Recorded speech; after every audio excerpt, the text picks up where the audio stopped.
चार जिगरी दोस्त अर्शीत, एहरून, प्रज्ञान और निखिल एक छोटे से शहर में रहते थे।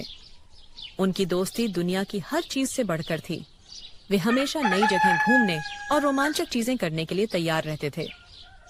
एक दिन उन्होंने सुना कि उनके शहर से थोड़ी दूर एक पुराना जंगल है, जिसके बारे में कहा जाता था कि वहाँ कुछ अजीब घटनाएं होती हैं।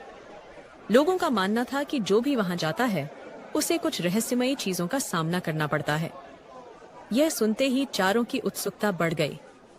भाई लोग, मेरे को लगता है कि हमें कल ही जंगल के लिए निकलना चाहिए, प्रज्ञान ने कहा। तो उन्होंने फैसला किया कि वे इस जंगल की सच्चाई पता करेंगे। अगले दिन वे अपना सामान लेकर जंगल की ओर निकल पड़े। जंगल घना और अंधेरा था। जैसे जैसे वे अंदर जाते गए, उन्हें महसूस हुआ कि यहाँ अजीब सी शांति है। मुझे लगता है कि कोई हमें देख रहा है, प्रज्ञान ने कहा, जैसे कोई उन्हें देख रहा हो। थोड़ी दूर चलने के बाद उन्हें एक पुराना मंदिर दिखाई दिया, जो पेड़ों के पीछे छिपा हुआ था।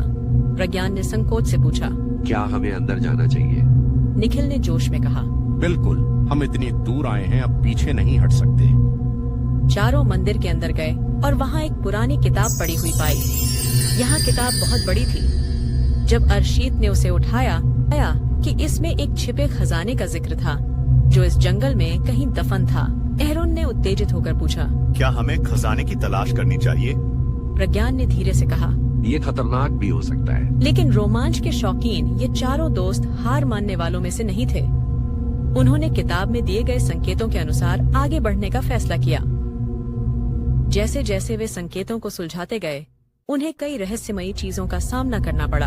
आखिरकार घंटों की खोज के बाद वे एक बड़े पत्थर के पास पहुँचे, जहाँ किताब के अनुसार खजाना दफन था। एक पुराना लोहे का संदूक उनके सामने था। जब उन्होंने उसे खोला, उनकी आंखें चमक उठी। अंदर सोने और चांदी के सिक्कों के साथ साथ एक पुरानी पांडुलिपि थी। लेकिन तभी उन्हें किसी के पैरों की आहट सुनाई दी।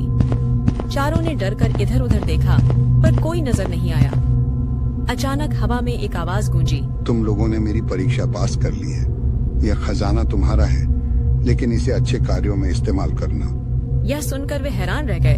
वे समझ गए कि यह खजाना सिर्फ धन संपत्ति नहीं, बल्कि एक जिम्मेदारी भी थी। उन्होंने फैसला किया कि इस खजाने का उपयोग अपने शहर के लोगों की भलाई के लिए करेंगे। जब वे जंगल से बाहर निकले, तो उनकी दोस्ती और भी गहरी हो चुकी थी।